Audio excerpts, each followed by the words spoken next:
علم اور عقل، نالج اینڈ انٹلیکٹ۔ نفس کو جاننے کے لیے سب سے پہلے علم اور عقل کو جاننا پہچاننا ہوگا۔ علم کیا ہے؟ عقل کیا ہے؟ اللہ تعالیٰ فرماتا ہے کہ علم دیا گیا مگر تھوڑا سا، محدود سا علم، لمیٹڈ سا علم ہے۔ ترجمہ: یہ لوگ تجھ سے روح کے متعلق سوال کرتے ہیں، کہہ دو روح میرے رب کے حکم سے ہے اور تمہیں جو علم دیا گیا ہے وہ بہت تھوڑا سا ہے۔ سورہ بنی اسرائیل آیت 85۔ وَإِلَّا قَلِيلًا کہتا ہے، اگر خالق کہہ رہا ہے کہ علم تھوڑا ہے تو یہ بھی ماننا پڑے گا کہ عقل محدود ہے۔ پہلے علم اور عقل میں فرق سمجھ لیں۔ علم کسی شے کو جان لینے کا نام ہے، نوئنگ ہے۔ خود کو جاننے کے لیے ہمیں تلاش، انکوائر کرنا ہوگا۔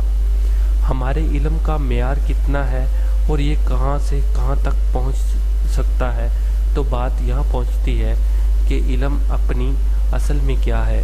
علم کی اصلیت، ایکچویلٹی تک پہنچنے کے لیے ہمیں خیال، تھاٹ کو جاننا ہوگا، کیونکہ ذہن کی حرکت علم کی حرکت ہے، یعنی خیال سے متحرک ہونا۔ خیال یادداشت کا نام ہے، میموری ہے، ڈیٹا ہے۔ اگر کسی کی یادداشت کھو جائے تو اس کی سوچ ختم ہو جاتی ہے یا بے ترتیب ہو کر علم کے بگاڑ میں تبدیل ہو جاتی ہے اور پاگل پن کا ظہور ہوتا ہے۔ ہمارے تمام تر خیالات ہماری مکمل ترین یادداشت میموری ہے، اور ہماری تمام تر یادداشت میموری ہمارا ماضی ہے۔ غور کیجئے، کیا ایسا نہیں ہے ہمارے پاس مستقبل کی کوئی یادداشت، کوئی میموری نہیں ہے، کوئی ڈیٹا نہیں ہے؟ حال کے اندر فی الوقت ہم موجود ہیں، اس کا مطلب ہے کہ تمام یادداشت میموری ہے، پاسٹ ہے، جو ہو چکا ہے وہ ہمیں یاد ہے، اور یہی یاد ہمارا خیال ہے۔ مصنف پر یقین کرنے کی بجائے ان سطروں کی شک کی نگاہ سے دیکھیں اور اپنا تجزیہ خود کریں۔ جن تجربات و احساسات سے ہم گزر چکے ہیں وہ ہمارا ماضی ہے۔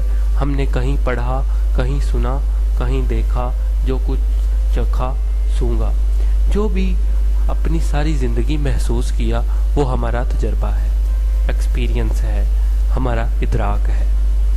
یہ ہمارا ماضی ہے اور ہمارا ماضی پاسٹ ہے۔ ہمارا تمام تر علم نالج ہے، ہمیں مستقبل کا کوئی علم نہیں ہے۔ حال کے تجربے سے ہم اس وقت گزر رہے ہیں، اس لیے ہمارا سارا علم ماضی پاسٹ ہے۔ علم نالج اپنی حقیقت ریئلٹی میں ماضی پاسٹ ہے۔ یہ ایک حقیقت فیکٹ ہے۔ دنیا میں کم و بیش 50,000 سال سے انسان جیتا اور مرتا چلا آ رہا ہے۔ کسی کو علم نہیں کہ کتنی تعداد ہے، نہ کوئی گن سکتا ہے، یہاں تک کہ آج کل ہر روز 6 ارب سے اوپر آدم جی رہا ہے اور مر رہا ہے۔ اپنے ہم جنسوں کی اتنی عظیم تعداد کے درمیان جیتا ہوا ایک انسان بے حقیقت شے ہے۔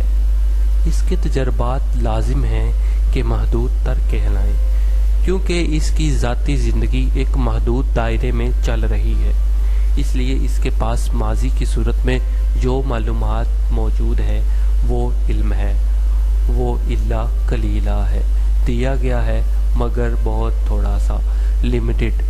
عقل، انٹلیکٹ اس علم کو استعمال کرنے کا نام ہے۔ کسی بھی صورت حال میں ہمیں جو فیصلہ کرنا ہے وہ عقل ہے، جس کی بنیاد علم ہے۔ چونکہ ہمارا علم محدود ہے، اس محدود علم کی بنیاد پر روزمرہ زندگی کے جو چھوٹے بڑے فیصلے ہم روزانہ کرتے ہیں وہ بھی انتہائی محدود حیثیت کے حامل ہوتے ہیں۔ اسے زاویہ نظر، پرسپیکٹیو کہتے ہیں۔ ہمارا زندگی کو گزارنے کا زاویہ نظر اتنا تنگ نظر، اتنا چھوٹا اور محدود ہوتا ہے، نیرو اور لمیٹڈ ہوتا ہے۔ اس لیے ہم حادثاتی انسان، ایکسیڈنٹل بینگ کی طرح زندگی گزارتے ہیں۔ ہمارے فیصلے کی، ہماری عقل کی، ہمارے علم کی کوئی بنیاد نہیں ہوتی۔ ہم اپنے تمام فیصلے اپنے ماضی کے تجربات کو مد نظر رکھتے ہوئے کر رہے ہوتے ہیں۔ ایسی محدود تر زاویہ نظر سے ہم سچ تک کیسے پہنچ سکتے ہیں؟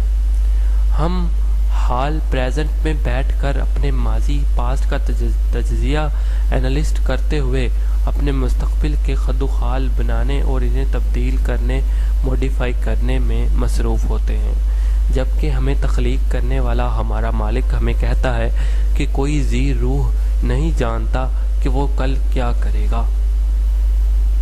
بے شک اللہ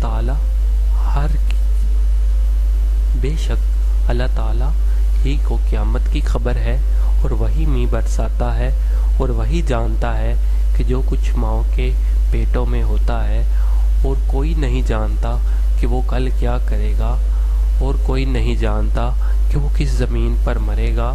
بے شک اللہ جاننے والا خبردار ہے۔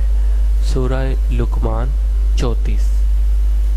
جب اللہ تعالیٰ نے فرمایا کہ میں زمین پر اپنا نائب انسان کو بنانے والا ہوں، تو فرشتوں نے حیرت سے کہا کہ اے رب، یہ تو خون بہانے والا، فساد کرنے والا ہے۔ اللہ تعالیٰ نے کہا میں جو جانتا ہوں وہ تم نہیں جانتے۔ پھر اللہ نے آدم کو کچھ چیزوں کے نام سکھا دیے۔ پھر ایک مدت کے بعد فرشتوں سے پوچھا کہ بتاؤ ان اشیاء کے اسماء، نام بتاؤ۔ انہوں نے عاجزی سے کہا اللہ، تو نے جو ہمیں بتایا ہم وہی جانتے ہیں، اس سے زیادہ کچھ نہیں۔ پھر آدم کو حکم دیا تو اس نے نام بتا دیے۔ البقرہ 30-33۔ اگر آپ غور کریں تو پتہ چلتا ہے کہ ہمیں اشیاء کے ناموں کا علم ہے، ان کے اچھے برے حواس کا بھی علم ہے، لیکن ہم کسی بھی شے کی حقیقت نہیں جانتے۔ آپ کی پوری زندگی، آپ کے پورے علم میں کوئی ایسی شے جو ایسی نہیں ہے جس کی اصل حقیقت، ماہیت، ایکچویلٹی کا آپ کو علم ہو۔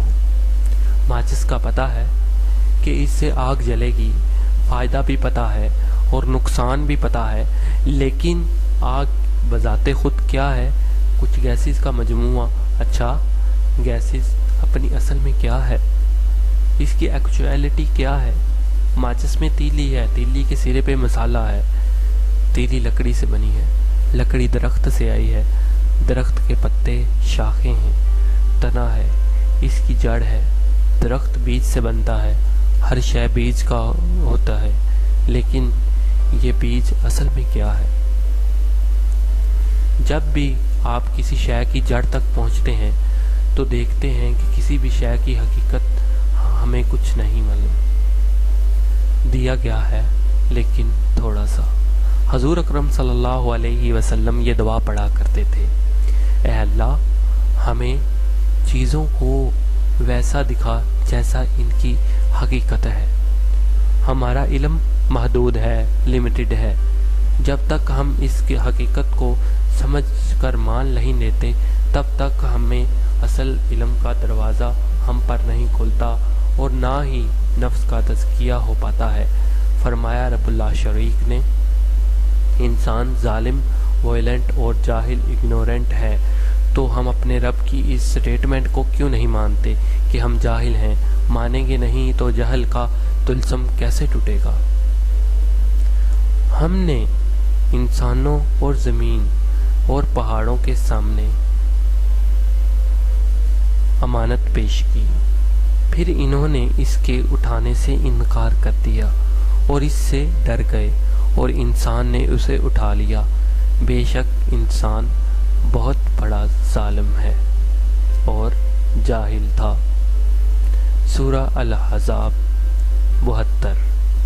علم اور عقل کے علاوہ بھی ایک شے ہمارے پاس ہے جسے ہم شعور کہتے ہیں۔ یہ ایک بڑی آنکھ، ایک وسیع تر زاویہ نظر ہے۔ ہمیں ایک نقطے میں پتہ چلتا ہے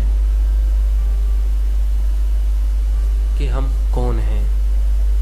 ہماری ساری زندگی ہم ایک لمحے میں باخبر ہیں۔ اس لیے ہمیں کسی علم عقل کی ضرورت نہیں ہے۔ ہم باخبر اویئر ہیں کہ ہم زندہ ہیں. ہمیں اپنے جسم کے حواس اور عقل و شعور کا پتہ ہے. ہمیں کچھ یاد رکھنے کی ضرورت نہیں ہے. یہی ہمارا شعور ہے. ایک مثال سے سمجھتے ہیں. آپ نے اکثر ڈائری کے شروع میں دنیا کا نقشہ دیکھا ہوگا. اس نقشے میں اگر آپ اپنا کوئی شہر ڈھونڈ رہے ہوں تو آپ نقشے میں گم ہوتے ہیں. آپ کچھ ڈھونڈ رہے ہیں، یہ علم ہے، عقل ہے. اس نقشے کو، اس میپ کو ایک نظر پورا دیکھنے کے لیے آپ کو کچھ وقت کے لیے عارضی طور پر اپنی منزل، ڈیسٹینیشن چھوڑنا ہوگی. سوال چھوڑ دینا ہوگا.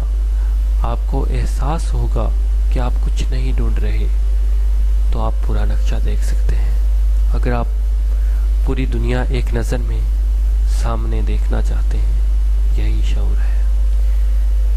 کیا انسان اس بات پر قادر نہیں کہ اپنی پوری زندگی پر ایک نظر ڈالے اور دیکھ لے؟ کیا آپ نے کبھی ایسا کیا؟ کیا وجہ ہے کہ ہم باشعور ہونے کے باوجود بے شعور کی زندگی گزارنے کو ترجیح دیتے ہیں؟ ہمیشہ ساری زندگی چھوٹے چھوٹے مسائل کے حل میں مصروف آدمی خود کو پوری طور پر دیکھنے کو تیار نہیں. کیوں؟ تمام جہانوں کا رب فرماتا ہے کہ ہم نے تمام انسانوں کو ایک نفس پہ پیدا کیا، یعنی ایک ہی سائیک پہ. ہم سب ایک ہی نفسیات ہیں، ایک ہی سائیکو ہے. اس لیے جب بھی لکھتے ہیں، میں لکھتا ہوں تو وہ آپ ہیں، اور جب میں آپ لکھتا ہوں تو وہ میں بھی ہوں. ایک ہی بات ہے.